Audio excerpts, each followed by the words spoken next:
like, having had a residency there last year, that I never left. But when I got on stage last year, I said, I was a staple here in the 80s, the late 70s and 80s, and played most of the hotels and had a residency at the Hilton. And then television started calling me back, and I went off and I did 3 different series and wrote 25 books. I just finished my 26th book, and on the lecture circuit, had a couple of talk shows, and all of a sudden I had been gone from Vegas as a regular for 25 years. So I was really thrilled to be back there. It was like riding a bike, except that I got back on the bike and I was a better cyclist. And it gave me the bug to get another residency in Vegas. And so I was going to ask you about one of your books, and you said you just had another book release. Would you like to share a little bit of information on that? Well, the book I just finished, I wrote about my husband and I. It's the first non-health book I've written in a long time. Oh. I had a major book in, I believe, 1973 called Keeping Secrets, about growing up with a child of an alcoholic. And I wrote in those genres for a while, my first 6 or 7 books, and then I kind of follow the flow of my life in my writing, probably like you as a writer.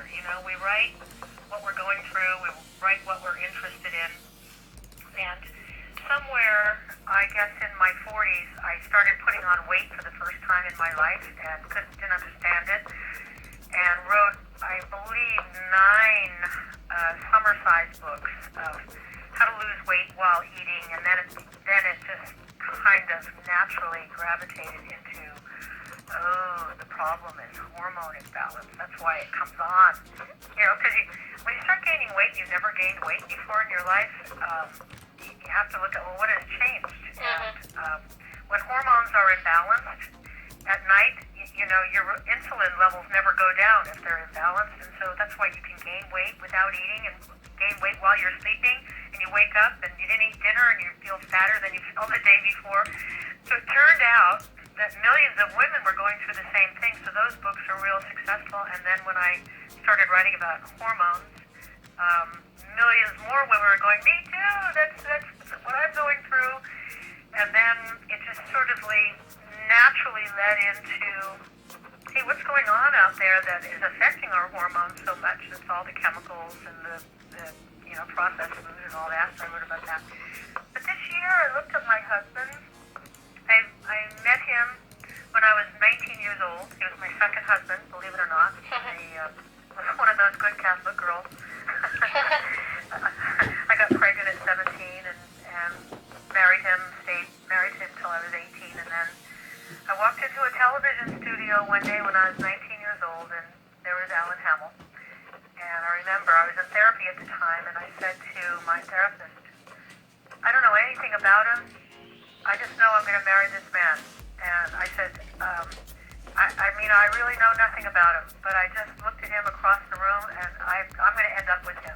And it's been this love affair that next year will be 50 years that we will have been together. 40 of them married, 10 of them fighting, as you do with me.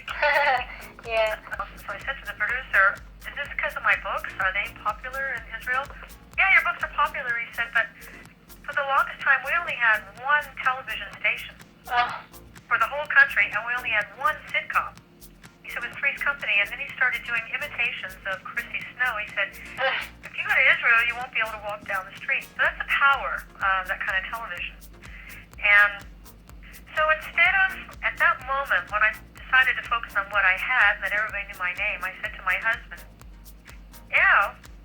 all those specials I did with John Wayne and Sammy Davis and Frank Sinatra and George Carlin and Rodney Dangerfield, all those, I want to go to Vegas and do an act. So he went to Vegas, and he went to pretty much every hotel, to the entertainment directors, and said, I want a 2-year deal for Suzanne Summers, and they all said, nobody gets a 2-year deal, we'll give her 2 weeks. Finally, Alan went to the MGM Grand, and Bernie Rothkopf was entertainment director then, and Alan said, I want a 2-year deal for Suzanne Summers, and he said the same thing, nobody gets that. Why do you want that? Alan said, he's kind of gruff. And he said, because I know her. she'll figure it out, and she will. And then I was established, and I went, I played Caesars, and I played the Flamingo, and I played the Desert Inn, and the Flamingo. I kind of played all the hotels, and I never ever would have left if television hadn't beckoned me back, and at one point begged me to come back. But I got under my skin, and I think there's something.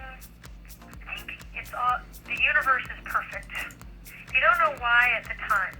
I didn't know why being fired at that time was perfect. Why when I got cancer that was perfect.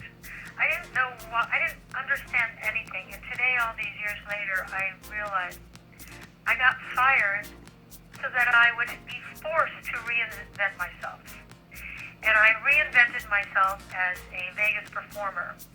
And then when I got cancer, I was forced to reinvent myself again and started writing books about non-drug living and non-drug approaches to cancer and hormones and all these things.